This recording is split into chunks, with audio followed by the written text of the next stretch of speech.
तर आणखीन एक महत्त्वाची बातमी, मनोज जरांगे यांच्या उपोषणाचा आजचा 8वा दिवस आहे। सगळे सोयऱ्यांच्या अधिसूचनेच्या अंमलबजावणीवरती जरांगे ठाम आहेत। 20 तारखेपर्यंत अधिसूचनेची अंमलबजावणी करा असा अल्टिमेटम जरांगे पाटलांनी दिलाय। अधिक माहिती घेऊयात, संजय सरोदे आमचे प्रतिनिधी आपल्या सोबत आहेत। संजय, एकीकडे आपण बघतोय की सरकार सकारात्मक दिसतं आहे, तशी पावलंही उचलते, मात्र मनोज जरांगे अजूनही आपल्या सगळे सोयऱ्यांच्या अधिसूचनेच्या अंमलबजावणीवर ठाम आहेत। सरकार नक्कीच आपण आज जरांगे पाटील यांचा उपोषणाचा 8वा दिवस आहे आणि गेल्या 2 दिवसापासून त्यांनी वैद्यकीय ट्रीटमेंट घ्यायला सुरुवात केलेली असल्यामुळे त्यांची तब्येत व्यवस्थित झाली आहे, तब्येत बरी झाली आहे। परंतु त्यांना सारखं उपोषणाला बसल्यामुळे अंगदुखीचा त्रास होत आहे। आपल्यासोबत जरांगे पाटील दादा, उपोषणाचा 8वा दिवस आहे, तुम्हाला त्रास होतोय? काय काय त्रास होतोय? नाही, आता काय त्रास नाहीये, आता व्यवस्थित आहे। कारण जे शेवटी काय असतं, ज्या समाजाचा आशीर्वाद पाठीशी असतो तिथं दुःख काय नाही। आणि आपलं दुःख सांगण्यासाठी आपण आंदोलन नाही उभा केलं, आपल्या वेदना आपण दाबून धरायच्या असतात आणि समाजाच्या वेदना कमी करायच्या असतात कधी पण। आणि त्या विचारावर मी चालतोय। मला किती त्रास होतोय, काय होतोय, यापेक्षा माझ्या समाजाचा त्रास किती कमी होईल याच्यावर माझं जास्त बरं आहे।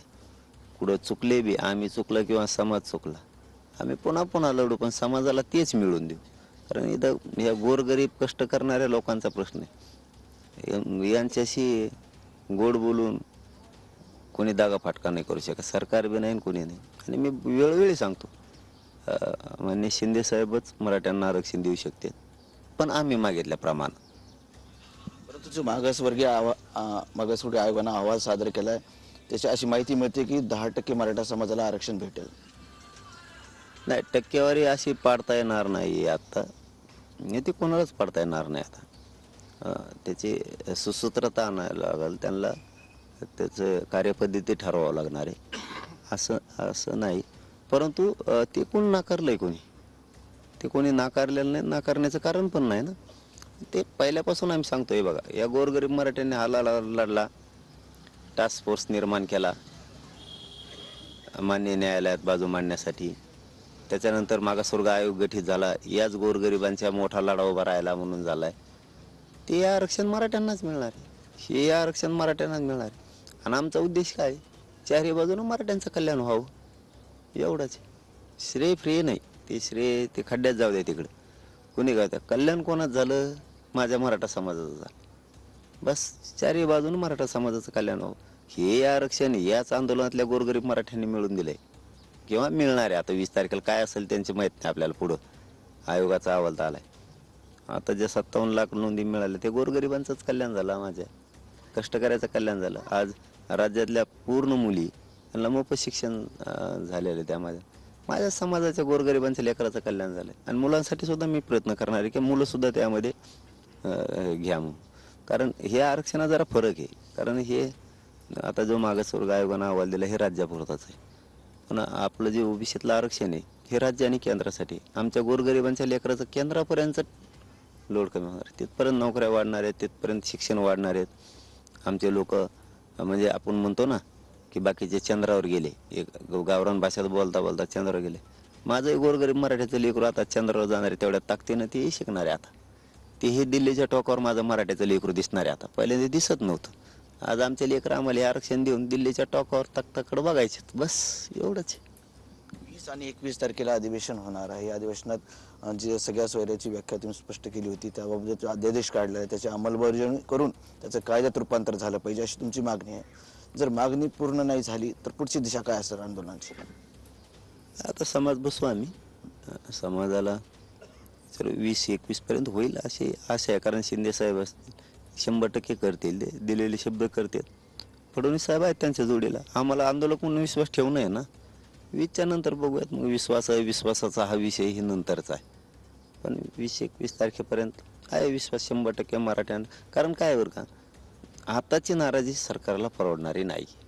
पूर्वीचा मराठा आता नाही राहिला, ते गैरसमज असतात की राजकारणावर परिणाम होणार नाहीत, सामाजिक कारणावर परिणाम होणार नाहीत, हे बोलायची पहिली भाषा होती, आता नाही। आता इथं तळागाळातल्या मराठ्यांना सुद्धा, आता ह्या आज बघा तुम्ही, यांना सुद्धा आरक्षण कळतात, यांचं 70-80 वय, हे सोपी गोष्ट नाही आहे, हे सरकारनं समजून घ्यायचं. मराठ्यांची नाराजी या राज्यात तरी नाही परवडणार आणि सरकारला हे माहीत झालंय की 9 राज्यातले लोक येऊन सुद्धा आता एकत्र येऊन लढा करायचं म्हणते.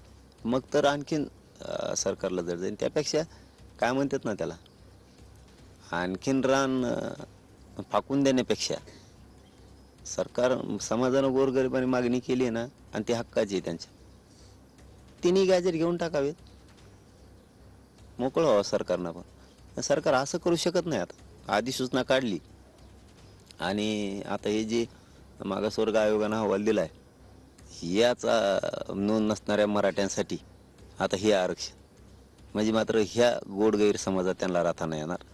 स्वतःची फसवणूक ते स्वतः करतायत असा त्याचा अर्थ होतो. कारण ती तर मागणी याच मराठा समाजाची समजा आमचीची, ते तर केलंच. आता ज्याला जे घ्यायचं ते घेतील, नाही घ्यायचं ते घेणार नाहीत. ECBCचं आरक्षण, ECBCचं एक फॉल्ट सांगतो मी तुम्हाला 1 मिनिटाच्या आत. मग आम्हाला 1.5 वर्षासाठी मिळालं, पोराच्या निवडी झाल्या, पोराचं कल्याण व्हायला लागलं, गेलं ना आरक्षण एकाएकीच झालं ना पोरांचं वाटलं द्या. आज 6 वर्ष झाले ते पोरं लढतील, नोकऱ्यांना लागल्या, निवड झाली नियुक्ती नाही, निवड झाली नियुक्ती नाही, आरक्षणच गेलं. ती भीती आहे. परंतु दिलंच ना सरकारनं, त्याचाही स्वीकार मराठा समाज करणार आहे, त्यात काही अडचण नाही. पण सगळ्या सोयऱ्यांचे जे मेन व्याख्यासह ठरलेले ते मात्र सरकारला करावंच लागणार. त्यांना वाटणार नोंदी नसणाराला हे आरक्षण, ते नाही चालणार. तुम्हाला नोंदी सापडायला समितीला 1 वर्षाची मुदत वाढवावी लागणार आहे, तिला काम करायला लागणार आहे, कारण नोंदी खूप सापडायला लागल्यात आणि सगळ्या स्वाऱ्यांची व्याख्या पूर्ण करा. मराठी गप नाही बसत, त्याशिवाय अजिबात गप बसत नाहीत. म्हणजे मी तर आता मला बोलताय ना, उगाच खरंच घेऊ नये समाजाची नाराजी सरकारनं अंगावर खरोखर घेऊन शाने असले तर. ही वेळची नाराजी वेगळी आणि इथून पाठीमागची नाराजी वेगळी. समाज त्यावेळेस फुटत असेल, मला माहीत नाही, फुटत असेल त्या भ्रमावर असतील ती. आता समाज फुटत पिटत नसतो. तुम्ही बंगले जरी त्यांना लिहून दिले ना तरी लाथ आणते त्याच्यावरती. ती समाजच नाही राहिला आता. पैशावरचा आणि तुमच्या चहा पाण्यावरचा आणि तुमच्या पॉम्पलेट चिटकेत बसणारा, मग तुम्ही कुठंतरी एखादी बार नोकरीचं आश्वासन द्यायचं, तुमचं पोरग नोकरी लो, तुम्ही आमच्या मागं उभा राहा, असं प्रत्येक घराला आश्वासन दिलेलं आहे महाराष्ट्रातल्या प्रत्येक तालुक्यात. त्यामुळे मराठ्यांनी आता पूर्ण ओळखलेलं आपले लेकरं आपण एकदा मोठे करायचे, बाकीचं बघू. त्यामुळे ते नाही घ्यावं त्यांनी. आता ही त्यांना आपण ही विनंतीच आहे खरी एक प्रकारची. नंतर त्यांचं नशीब नाविलाज आहे आमचं.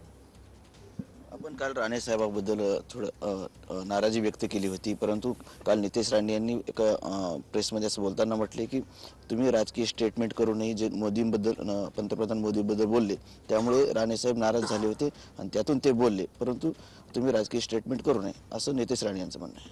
आणि राजकीय स्टेटमेंट नाही केल्यावर आम्हाला आरक्षण कोण देईल? सत्ताधाऱ्यालाच बोलायला लागेल ना.